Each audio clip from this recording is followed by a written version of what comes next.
Hello friends, start करते हैं editorial dictation 100 word पर मिनट की स्पीड से 5 सेकंड बाद।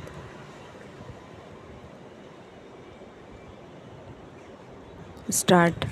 राष्ट्रीय स्वयंसेवक संघ ने पिछले दिनों ताबड़तोड़ जो बयान दिए वे क्या सोचकर दिए। इन बयानों को भाजपा सरकार की आलोचना के रूप में देखा जा रहा है। स्वयंसेवकों के प्रशिक्षण कार्यक्रम की समाप्ति पर सरसंघ संचालक मोहन भागवत का चर्चित भाषण हुआ।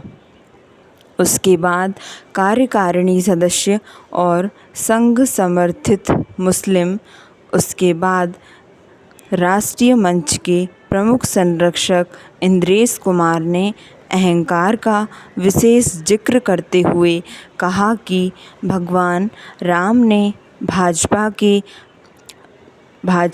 के विशेष जिक्र करते हुए कहा, अहंकार का दंड उसे बहुमत से काफ़ी कम सीटें देकर दिया है।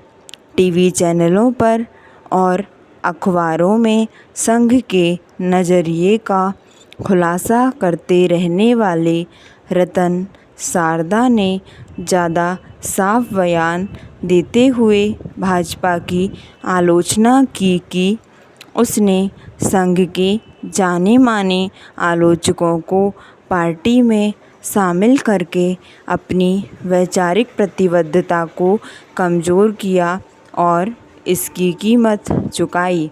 इसके बाद संघ के मुखपत्र ऑर्गेनाइज़र ने कहा कि महाराष्ट्र में भाजपा की हार एनसीपी के अजित पवार वाले गुट से गठबंधन करने से हुई। इन चारों बयानों पर गौर करें तो स्पष्ट होगा कि एक दशक में यह पहली बार है जब संघ ने भाजपा की समन्वित आलोचना की है। पैरा। वास्तव में भागवत ने संयम बरतने की सलाह देते हुए कहा कि वे विपक्ष के लिए विरोधी की जगह प्रतिपक्ष शब्द का प्रयोग करना चाहेंगे।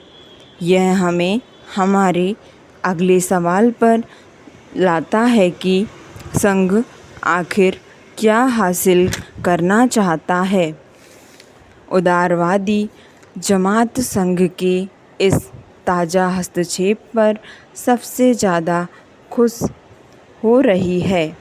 दशकों से संघ की विचारधारा से लड़ती रही यह जमात संघ के मुखिया द्वारा की गई इस आम किस्म की आलोचना से जो संतोष हासिल कर रही है वह एक विडंबना भी है और हताशा का परिचय भी। यहाँ तक कि कांग्रेसी खेमे के कुछ लोगों ने भी कुछ तो भाजपा को चिढ़ाने के लिए और कुछ इस उम्मीद में इस आलोचना का स्वागत किया है कि इससे मोदी कमज़ोर पड़ेंगे। भागवत के बयान का हवाला देते हुए कई लेख लिखे गए हैं और सोशल मीडिया पर कई पोस्ट किए गए हैं जिनका स्वर कुछ यह है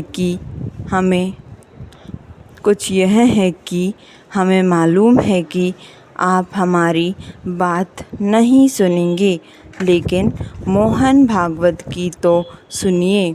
संघ के मुखिया को भाजपा के मुकाबले ज़्यादा स्वीकार्य बताया गया है। पैरा। जबकि तथ्य यह है कि संघ भाजपा के रिश्ते का इतिहास नोक-झोंक से भरा पड़ा है, लेकिन इन नोक-झोंक से शायद ही कोई बड़ा फर्क पड़ा है। यह सोचना कि संघ भाजपा नेतृत्व में कई परिवर्तन लाएगा उसकी मंशा और ताकत का गलत आकलन ही होगा। इस चुनाव ने मोदी के आलोचकों को दिखा दिया है कि मोदी को शिकस्त दी जा सकती है, लेकिन अगले 5 साल तक एक के बाद एक कई राज्यों में चुनाव लड़ते हुए उन्हें मात देने के लिए इन आलोचकों को कहीं ज़्यादा मेहनत करनी पड़ेगी।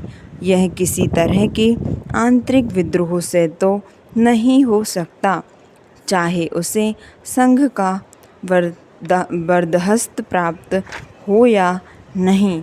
इसके अलावा ऐसा कुछ भी नहीं है जिससे संकेत मिले कि संघ सरकार को अस्थिर करने का इरादा रखता है। धन्यवाद। डिक्टेशन पसंद आई हो तो लाइक और सब्सक्राइब करना ना भूलें।